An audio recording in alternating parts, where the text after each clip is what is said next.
Fala, gente! Finalmente nós estamos entrando agora num assunto dos mais importantes e de maior alegria para nós, que é o fundamento da salvação.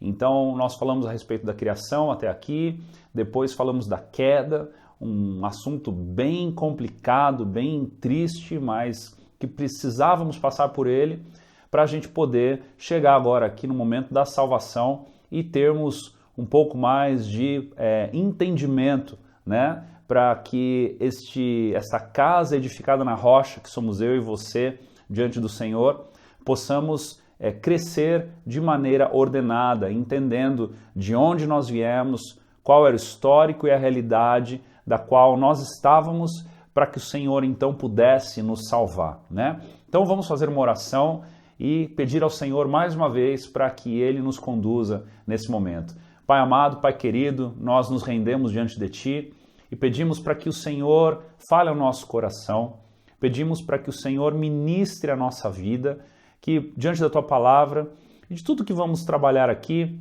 a nossa fé seja ainda mais edificada, seja ainda mais fundamentada para a honra e glória do Teu nome, no nome de Jesus. Amém. Eu quero começar então, nós estamos na 6ª aula, e antes de irmos para a salvação em si, nós vamos falar um pouco sobre a chamada para a salvação. Veja, muito do que a teologia vai trazer, o entendimento da palavra de Deus vai nos apontar, ele tem fundamentos lógicos, né? Então, parte deste início do assunto salvação vai ser um pensamento, um raciocínio um pouco mais lógico, para que daí a gente possa ir para o lado mais de revelação, para o lado mais de compreensão dentro do que diz respeito mesmo à salvação, tá?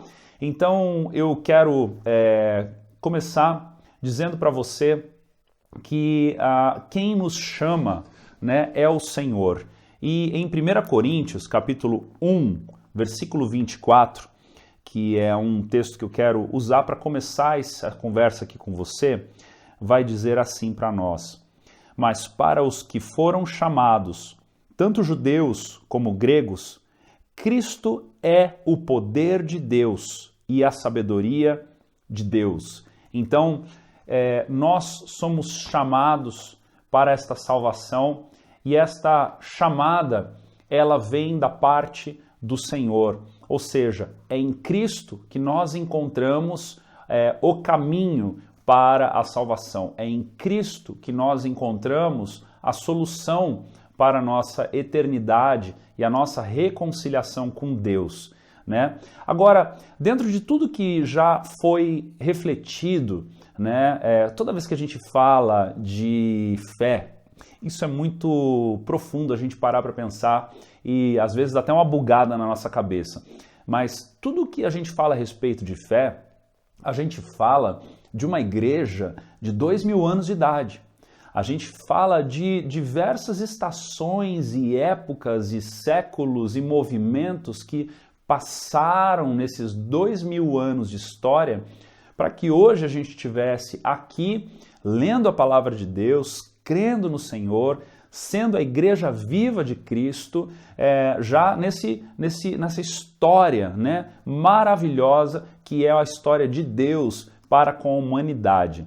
E ao longo destes anos, foi-se compreendido esta chamada para a salvação por 3 maneiras. E aqui eu vou falar um pouquinho de alguns nomes, né, que são usados mais na teologia, e que você não precisa decorar ou saber, assim, né? O mais importante é que ao longo do que eu vou estar falando contigo, você vá entendendo aonde a gente quer chegar e a importância do porquê pensar a respeito disso, né? Fundamentos é isso, gente. Às vezes a gente vê lá uma casa edificada, ninguém fica perguntando quantos metros quadrados foi a sapata daquela coluna, né? Ou quanto de aço, qual era a bitola do aço que foi usada para fazer a sapata daquele muro, né? Poucas pessoas realmente fazem esse tipo de pergunta quando elas olham para uma casa bonita ou para um muro bem feito,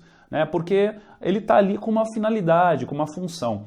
Mas ele só está ali e a casa só está de pé porque alguém construindo parou para fazer esses cálculos e decidiu então agir dessa maneira, né? Então, às vezes, isso é legal você ouvir também, principalmente se você que está aqui, está com seus 13 anos de idade, entrando na fé consciente agora, né?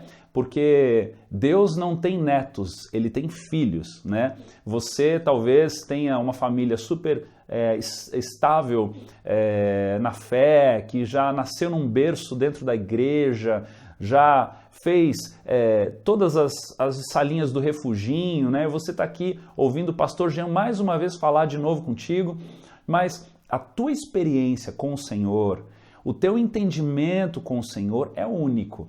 Nós não podemos ancorar, não, ou escorar, a palavra certa, escorar a nossa fé no muro de alguém, né, na construção de alguém. Se os nossos pais chegaram onde eles chegaram, é porque eles pararam para compreender com profundidade a fé. E é por isso que você está aqui assistindo esse vídeo, né, para que você, recém-convertido, você que mesmo que está na igreja já há um tempo, não tenha parado para refletir e estabelecer esses fundamentos, isso daqui é para você, né?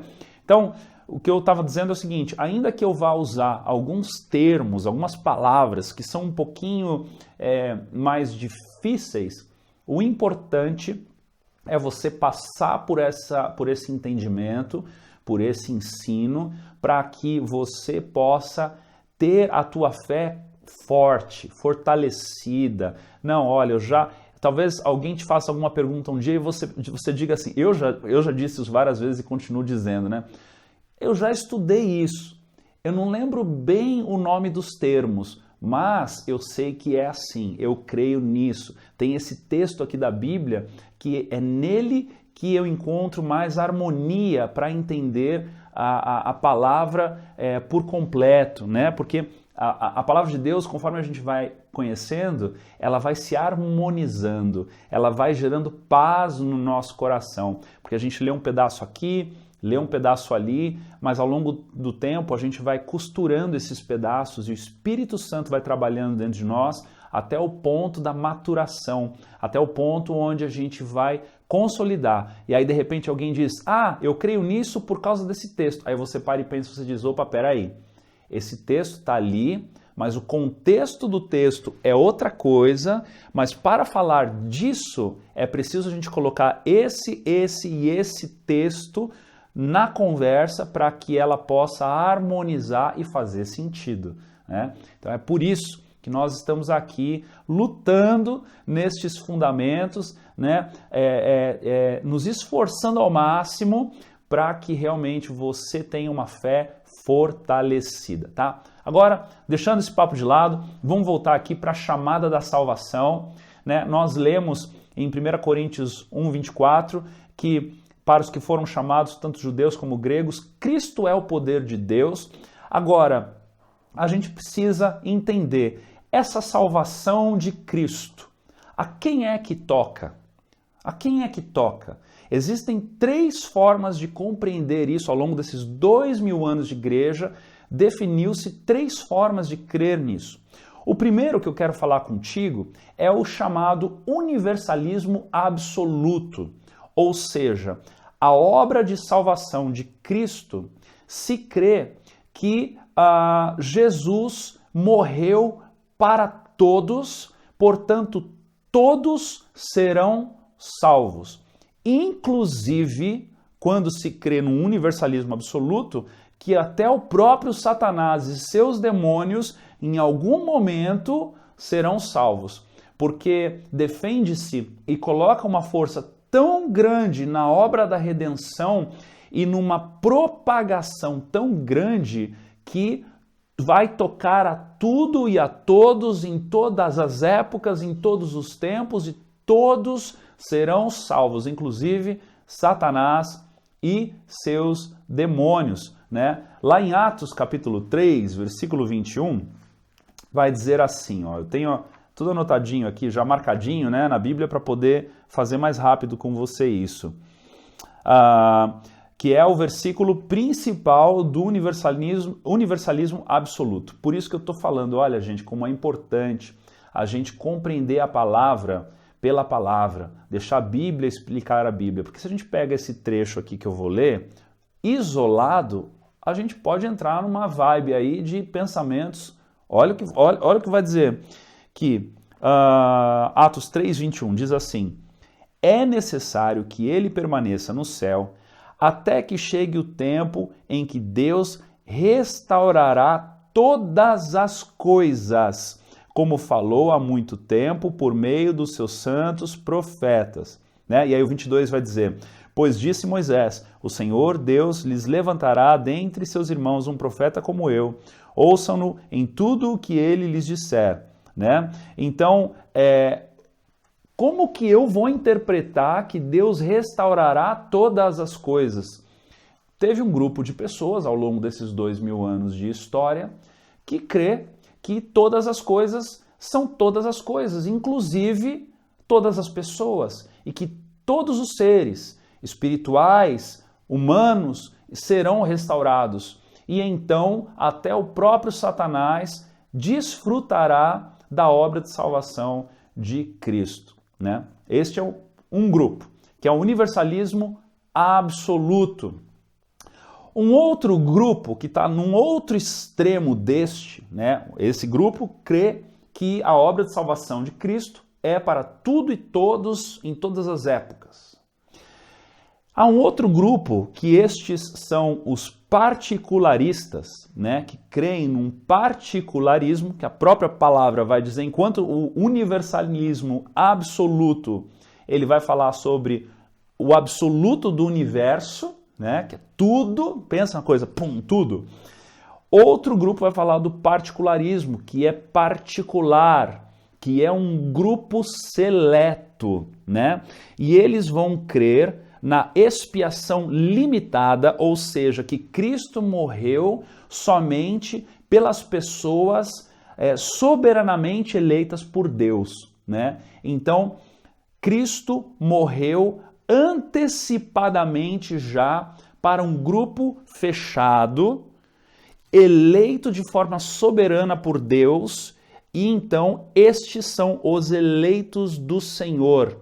Antes mesmo de que Cristo morresse, havia já uma eleição, né? E então o Senhor elege uns para a salvação e elege uns para a perdição. E então, para a salvação, ele envia Cristo que morre. Perceba a ordem das coisas, porque isso é muito importante.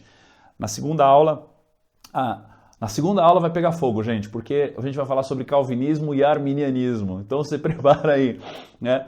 Vou falar o quanto eu vou conseguir falar e o quanto eu entendi do assunto para falar também, né? Mas, enfim, vamos nesse cálculo matemático aí. Daqui a pouco a gente vai para as revelações da salvação e aí vai ficar mais gostoso ainda. Mas é importante o que a gente está fazendo aqui, viu? Então, universalismo absoluto e agora o particularismo para estes eleitos já antecipadamente da obra da cruz, para que Jesus viesse e morresse por esses. E é por isso que os particularistas vão também usar, e todos vão usar a Bíblia, viu gente? Todos criam em Jesus como único Senhor e Salvador, todos eram crentes de igreja, ativos, pastores, ministros, teólogos da história da igreja. Então, veja, são formas de interpretar a Bíblia. Então a gente tem que cuidar com algumas coisas aqui. Então, no particularismo, a gente tem, por exemplo, textos como João capítulo 10, versículo 11. Deixa eu achar aqui. Estou em Atos, imagina. Antes, aqui. João 10, 11, que vai dizer assim, por exemplo, Jesus diz: eu sou o bom pastor. O bom pastor dá a sua vida pelas ovelhas. Aí um grupo de particularistas vai ler este texto e vai interpretar que dentre as ovelhas e os bodes que já estão antecipadamente selecionados, antes mesmo da obra da cruz, e vai dizer, Jesus deu a sua vida pelas ovelhas. Opa, já existiam quem eram ovelhas, já se sabiam quem eram as ovelhas, então Jesus estava cumprindo uma missão para um grupo seleto, né? Ou um outro texto, por exemplo, em Efésios capítulo 5, versículo 25, vai dizer o seguinte, maridos, ame cada um a sua mulher, assim como Cristo amou a igreja e entregou-se por ela. E aí, aqui, no entendimento de igreja, era uma igreja seleta.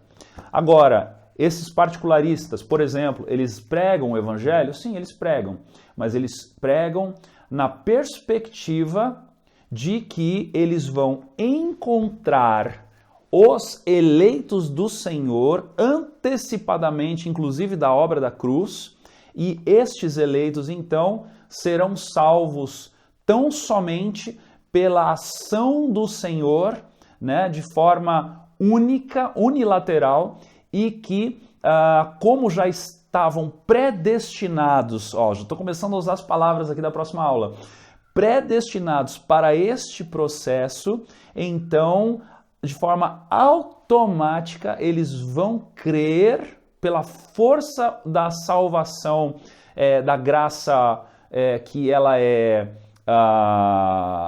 irrecusável, né? E ela vai então agir na vida daquela pessoa e aquela pessoa então vai ser identificada como um eleito. Está aqui um eleito do Senhor, né? Agora, nós falamos de dois extremos aqui, certo? Falamos do universalismo absoluto e falamos do particularismo. De um lado, tudo e todos serão salvos. De um outro lado, nós temos um grupo de eleitos antes mesmo da obra de redenção de Cristo na cruz. E Cristo então vem para este propósito, para salvar estes antecipadamente, soberanamente eleitos pelo Senhor. Mas existe um outro grupo. Posso ouvir um glória a Deus aí? Que é o grupo da turma do meio, que é o universalismo qualificado. Veja que tem a palavra universalismo, ou seja, é universal, mas ele não é absoluto, ele é qualificado, ou seja, a palavra qualidade agora entra para fazer sentido nesta explicação, né? Então, veja, por exemplo, uma grande evidência que nos faz parar para pensar nesta linha do meio, está lá em Atos capítulo 18, versículo 10, onde o Senhor fala a Paulo em uma visão. Paulo, então, está fazendo a obra do Senhor, né? Ele está em Corinto, ele está trabalhando, pregando o Evangelho, ele está ali edificando a igreja de Cristo, e o Senhor fala a Paulo em uma visão. E a palavra vai dizer lá em Atos o seguinte, palavra de Deus para Paulo: não tenha medo, continue falando e não fique calado, pois estou com você, e ninguém vai lhe fazer mal ou feri-lo, porque tenho muita gente nesta cidade. Olha que interessante isso aqui. Paulo estava em Corinto fazendo o evangelho, pregando o evangelho, falando de Jesus para aquelas pessoas. Ele estava sofrendo perseguição e Deus traz uma palavra de consolo para ele, diz, olha, fique aí, não fique calado, não tenha medo, eu tô com você, ninguém vai te fazer mal. E ele diz, porque tenho muita gente nesta cidade. Agora, vamos parar para pensar aqui no amor de Deus, no cuidado de Deus, na ação soberana de Deus. E quando Deus diz, tenho muita gente nesta cidade, como que a gente vai interpretar isso? Nós vamos interpretar que esta muita gente é um povo seleto para que Paulo os encontre, Ou esta muita gente é um povo que irá evidenciar e aceitando Jesus como Senhor e Salvador, vai se mostrar e vai estar ali então sendo resgatado, né?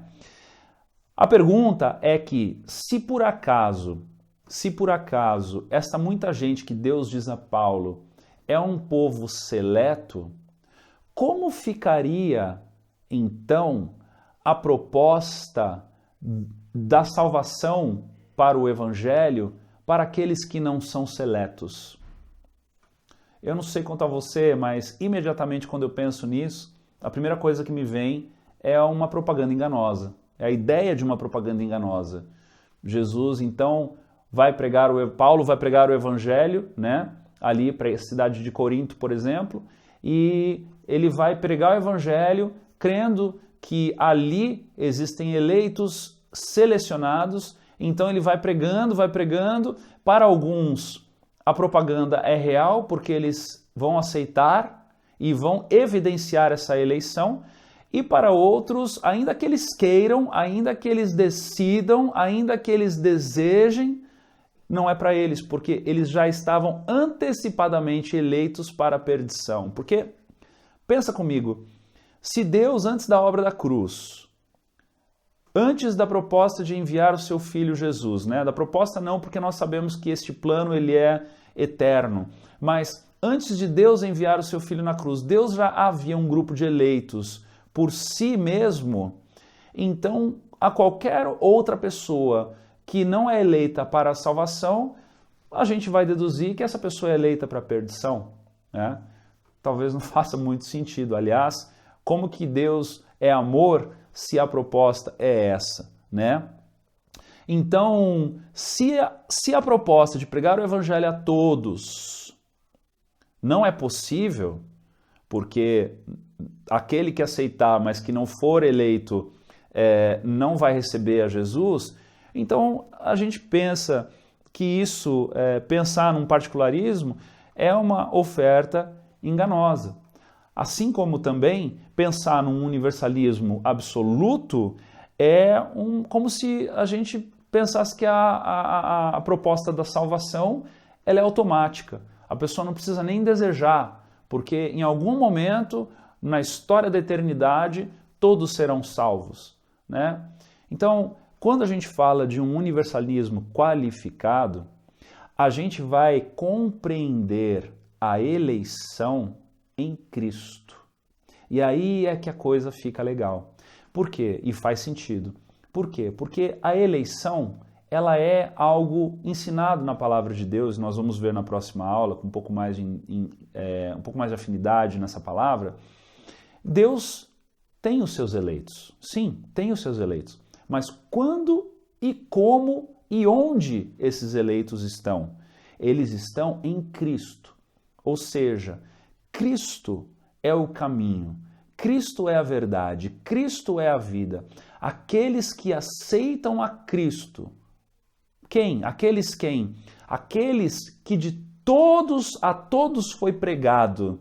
Aqueles que aceitam a Cristo e encontram em Jesus o seu Salvador, o seu Senhor e creem pela fé, eles então estão inseridos em Cristo e em Cristo são eleitos. Entende? Então é uma questão de ordem. Quando nós começamos a falar a respeito desse assunto, é uma questão de ordem. E o texto que vai trazer para nós o entendimento da chamada para a salvação e trazer para nós o entendimento de um universalismo qualificado, meu irmão, minha irmã, é o texto que você nunca ouviu falar da palavra de Deus. Brincadeiras à parte, João 3,16. É simples, porque Deus amou quem? Os eleitos? Não, Deus amou o mundo. O mundo. Deus amou o mundo, todas as épocas, todas as eras, todos os povos, todas as nações. Ele amou o mundo de tal maneira que deu o seu único filho para que todo aquele, tá vendo? Todo aquele, não aqueles que serão descobertos daquela lista seleta, mas todo aquele que nele crer em Cristo, pela fé, não pereça, não morra a segunda morte, não viva uma eternidade no lago de fogo e enxofre, mas tenha a vida eterna. Então, nós não cremos num universalismo absoluto, nós não cremos num particularismo de eleitos antecipadamente à obra da cruz, já predestinados neste aspecto, antecipado à obra da cruz, mas nós cremos num universalismo qualificado, onde Deus amou a todos para que todos os que creiam, mas os que creem vão ter a vida eterna. E tendo a vida eterna em Cristo, eles são então os eleitos do Senhor. Amém? Então, na segunda aula, isso vai esclarecer um pouquinho mais para você, né? Mas é importante a gente entender esses passos aqui. Então, por exemplo, como que eu vou levar isso para a prática, né? Tem gente que vai chegar para você e vai dizer assim, ah, não, eu estou tranquilo, todos os caminhos levam a Deus. Opa, peraí, não. Eu já ouvi isso antes. Isso soa um universalismo absoluto. Não é assim. Ou então alguém vai chegar e vai dizer, Deus tem os seus eleitos. Não adianta insistir, não adianta falar de Jesus tantas as vezes. Olha, foi lá para a igreja, ficou um tempo, saiu, né? Deus tem os seus eleitos. Não, a gente precisa pregar o amor, a gente precisa trazer de volta.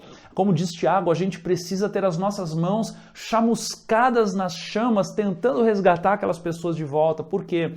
Para que eles sejam qualificados, crendo em Jesus como Senhor e Salvador, e então fazendo parte de estar em Cristo, nesta família, possam então ser considerados eleitos em Jesus para a salvação, né? Então veja, ainda que você não lembre desses nomes daqui 2 dias, que você tenha muito enraizado no teu coração e na tua fé de que Deus amou o mundo de tal maneira que deu seu único filho para que todo aquele que nele crê não pereça, mas estes que creem tenham então a vida eterna, tá bom? Um beijo no teu coração, espero ter podido construir aí um alicerce firme para você dentro da tua fé e, consequentemente, da tua interpretação às Escrituras, tá bom? E até a aula 7. Deus te abençoe. Beijo no coração.